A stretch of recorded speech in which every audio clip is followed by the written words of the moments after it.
Subscribe कीजिए आपके अपने YouTube channel education for CBSE को और बेल आइकन को दबाइए ताकि आप अपने लेटेस्ट वीडियो सबसे पहले देख सकें। बच्चों, हम लोग पढ़ रहे थे भूतकाल के प्रकार। तो जो भूतकाल होता है उसके कितने प्रकार होते हैं, जैसा कि मैंने आपको बताया 6 प्रकार होते हैं। किसके 6 प्रकार होते हैं? भूतकाल के। तो चलिए अब हम लोग एक एक करके इन सभी काल को पढ़ते हैं। तो जो भूतकाल होता है उसका जो पहला आ जाता है वो आ जाता है सामान्य भूतकाल।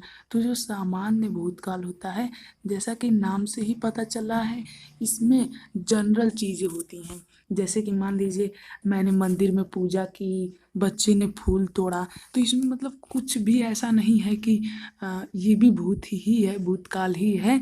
लेकिन इसमें कुछ भी ऐसा नहीं हुआ कि यदि यदि डॉक्टर आ जाता तो मरीज की बच जाता, या फिर कल बारिश हुई होगी, या फिर मतलब कि ऐसा कोई संदेह नहीं है।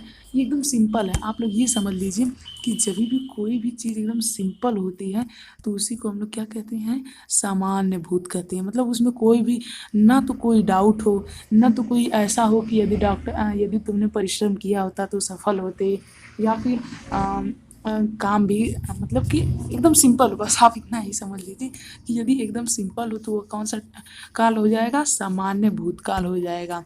और इसका जो दूसरा पार्ट है, मतलब कि जो दूसरा टाइप है किसका, इस समय हम लोग पढ़ रहे हैं भूतकाल के प्रकार के बारे में। ध्यान रखिएगा हम लोग क्या पढ़ रहे हैं, हम लोग भूतकाल के प्रकार के बारे में पढ़ रहे हैं।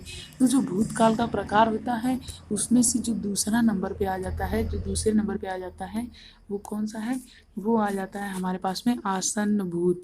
कौन सा भूत आ जाता है बच्चों? आसन्न भूत। तो जो आसन्न भूत होता है इसमें क्या होता है कि अगर मतलब कि जो क्रिया का रूप रहता है, अगर उससे ये पता चले कि भूतकाल में शुरू तो हुआ था लेकिन अंत उसका अभी अभी हुआ है। उम्मीद मुझे ज़रूर पता है कि आप लोगों को थोड़ा सा समझने में कठिनाई हुई होगी, कोई बात नहीं, मैं डीप में समझाऊंगा। जैसे कि मान लीजिए अगर आप लोग स्कूल से आते हो घर, अगर मान लीजिए आप लोग स्कूल से घर आए तो आप लोगों के मम्मी पापा ने देखे, और मान लीजिए आपकी मम्मी ने देखा लेकिन आपके पापा ने नहीं देखा। तो अगर आपके पापा पूछेंगे कि बच्चे कहाँ हैं, तो मम्मी क्या कहेंगी? अभी अभी स्कूल से लौटे हैं। तो आप लोग जो हैं वो लौट चुके हैं, लेकिन आप लोग अभी अभी लौटे हैं। तो इसी को कहते हैं आसन्न भूत। यानी कि कोई काम अगर पास्ट में हुआ, यानी कि अगर कोई काम बीत चुका है लेकिन उसके बाद भी यदि कोई उसके बारे में बात करता है और वो काम अभी अभी बीता है, पास्ट में ही हुआ है वो काम, लेकिन अभी अभी कुछ समय पहले हुआ है, तो उसी को हम लोग आसन्न भूत कहते हैं। जैसे कि मान लीजिए कि अगर आप लोग मान लीजिए घर पे आए, तो उसके बाद आपके दादाजी वहाँ पे थे, ठीक, उसके बाद दादाजी चले गए, तो उसके बाद आप लोग अपने दादी जी से ये पूछेंगे कि दादी जी दादाजी क्या कर रहे थे, तो वो क्या कहेंगे कि वे पत्र लिख रहे थे लेकिन चले गए, या फिर भी ऐसे ही कुछ कहेंगे। तो ये भी कौन सा हुआ? आसन्न भूत हुआ। कौन सा भूत? आसन्न भूतकाल हुआ। तो उम्मीद है आप लोग का आसन्न समझ में आ गया होगा।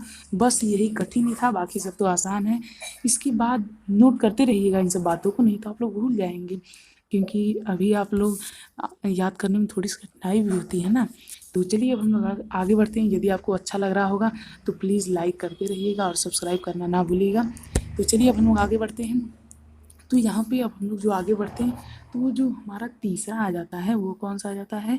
हमारा तीसरा आ जाता है पूर्ण भूत। पूर्ण भूत, जैसा कि नाम से ही पता चल रहा है कि भूतकाल में कोई भी कार्य पूर्ण हो चुका है, जबकि आसन्न में क्या होता था? आसन्न में तुरंत ही पूर्ण होता था, लेकिन इसमें कभी का पूर्ण हो चुका है। जैसे कि मान लीजिए कि आपके पापा आए हैं अभी को अपने ऑफिस से, मान लीजिए आपके पापा अभी को घर आए, अब आपकी मम्मी कह रही हैं कि घर में सब्जी नहीं है, तो वो क्या कहेंगी? अरे अभी अभी मैंने देखा कि सब्जी वाला जा रहा था। तो ये जो है ये है आसन, ये है आसन। लेकिन अगर यही आपके पापा कहते हैं कि हाँ मैं तो कभी का ऑफिस चला गया था, मान लीजिए आप लोगों ने पूछा कि आप ऑफिस कब गए थे, तो वो क्या कहेंगे? वो कहेंगे कि मैं तो कभी का ऑफिस चला गया था। तो जब आपके पापा ये कहेंगे कि वे कभी का ऑफिस चले गए थे, तो ये कभी का मतलब कि वे अपना काम पास्ट में ही कंप्लीट कर चुके हैं। तो जब पास्ट में ही वर्क क्या हो, कंप्लीट हो, यानी पूरा हो जाए भूत में ही, तो उसी को हम लोग क्या कहते हैं, उसी को हम लोग कहते हैं पूर्ण भूत। लेकिन अगर यही कंप्लीट ना हो तो इसे हम क्या कहते हैं, वो आगे देखिए अपूर्ण भूत कहते हैं। तो पूर्ण भूत और अपूर्ण भूत बहुत ही ज़्यादा आसान है। ध्यान दीजिए, ये सब हम लोग पढ़ क्या रहे हैं, ये सब हम लोग जितनी भी खिचड़ी पका रहे हैं, ये सब किसके बारे में पका रहे हैं, ये सब हम लोग भूतकाल के प्रकार के बारे में पका रहे हैं। अब भूतकाल क्या होता है, भूतकाल मतलब कि जब कोई भी क्रिया या फिर जब कोई भी कार्य हो चुका होता है बीते हुए समय में, तो उसी को भूतकाल कहते हैं। और ये कहाँ से आया, भूतकाल कहाँ से आया, ये आया काल के प्रकार से। देखिए वर्किंग रिवीजन, काल का प्रकार होते हैं 3। एक होता है वर्तमान, एक होता है भूत, यही हम लोग पढ़ रहे हैं, और एक होता है भविष्य। तो भूत के खुद के 6 पार्ट हुए, और 6 पार्ट में से हमने पहला पढ़ा, हमने दूसरा पढ़ा, हमने तीसरा पढ़ा, और चौथा आया है अपूर्ण भूत। अपूर्ण भूत मतलब वो होता है कि जिसमें कार्य पूरा ना हो। जैसे कि मान लीजिए कि मैं अभी अभी आया हूँ, कहाँ से आया हूँ, स्कूल से आया हूँ। क्यों आया हूँ, मान लीजिए मेरा पेट दर्द कर रहा था, इसलिए मैं स्कूल से घर आ गया। तो सब लोग क्या पूछेंगे कि तुम घर क्यों आ गए, टीचर नहीं पढ़ा रहे थे क्या। तो मैं क्या कहूँगा, मैं कहूँगा कि टीचर पढ़ा रहे थे। तो ये जो चीज़ हुई, यानी कि अभी भी वर्तमान, मतलब कि मुझसे क्वेश्चन वर्तमान पूछा गया, लेकिन मैं बता किसके बारे में रहा हूँ, मैं बता रहा हूँ पास्ट के बारे में। और मुझे ये नहीं पता है कि अभी भी पढ़ा रहे होंगे कि नहीं, लेकिन जब मैं आया तो वो पढ़ा रहे थे। तो ये कौन सा हुआ, ये हो गया हमारा अपूर्ण भूत, यानी कि इसमें कंप्लीट नहीं हुआ है हमारा वर्क, शायद टीचर अभी भी पढ़ा रहे होंगे, इसलिए मैंने बोल दिया कि टीचर पढ़ा रहे थे। तो ये क्या है, ये है अपूर्ण भूत। जैसे कि वो बोल दिया कि बच्चे मैदान में खेल रहे थे, मान लीजिए मैं खेल के आया, उसके बाद सभी लोग पूछे तुम क्यों घर आ गए, तो उसके बाद मैं क्या कहूँगा, बच्चे मैदान में खेल रहे थे तो भी मैं आ गया। तो यहाँ पे भी वर्क अभी कंप्लीट नहीं हुआ है, इसलिए ये भी कौन सा भूत है, ये भी है अपूर्ण भूत। इसके बाद हम लोग बात करते हैं में भूत के बारे में, जो कि क्या है, संदिग्ध भूत। तो जो संदिग्ध भूत होता है, इसमें हमें ये पता चलता है कि कहीं संदेह तो नहीं है। देखिए जैसा कि नाम से ही पता चलता है, नाम से ही जैसा कि हमें देखने में लगता है कि संदिग्ध मतलब होता ही होगा संदेह।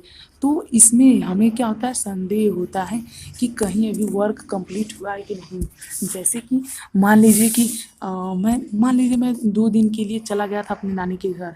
अब मैं जब यहाँ पे आया, तो नानी के यहाँ पे आया तो देखा बारिश हो रही है, लेकिन नानी के यहाँ मौसम तो मेरे नानी के घर मौसम तो ख़राब था। तो अब मैं क्या कहूँगा, मैं कहूँगा कि बारिश आ रही होगी नानी के भी घर।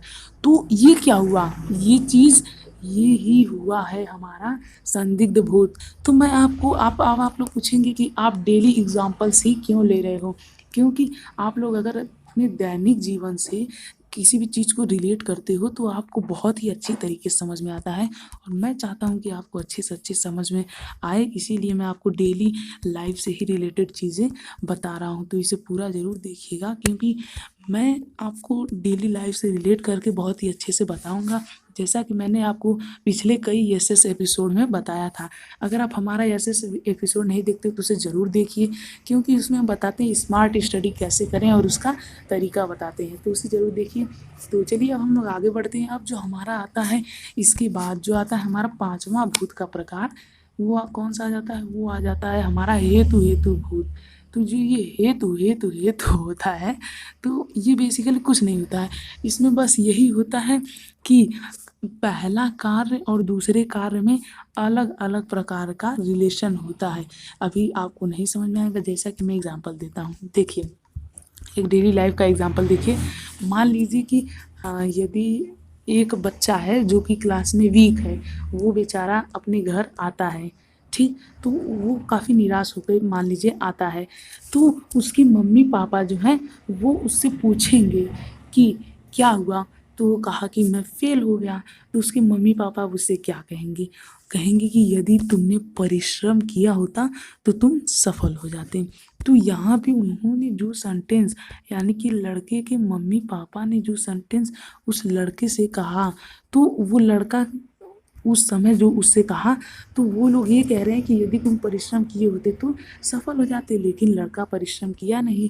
तो यही यहाँ पे मैं आपको समझाना चाहता हूँ कि जब हम पास्ट से तुलना करें या फिर ऐसा सेंटेंस आ जाए कि यदि तुमने परिश्रम किया होता तो तुम सफल होते, या फिर ऐसा सेंटेंस आ जाए कि यदि डॉक्टर आता तो मरीज बच जाता, मतलब वो चीज़ हुआ नहीं पर अगर होता तो ये चीज़ हो जाता।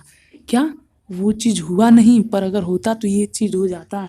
तो उसी को हम लोग क्या कहते हैं, हेतु हेतुभूत। घबराइए नहीं, थोड़ा कठिन तो है, पर यदि आप परिश्रम करेंगे तो सक्सेस ज़रूर मिलेगी। तो ठीक है ना, तो उम्मीद है आप लोग बहुत ही अच्छी तरीके से भूतकाल का भेद समझ में आ गया होगा, और बाकी सब आसान है। तो चलिए अब हम लोग आगे बढ़ते हैं। आगे बढ़ने से पहले प्लीज़ हमारे चैनल को सब्सक्राइब करना ना भूलिएगा। तो चलिए हम लोग बढ़ते हैं आगे।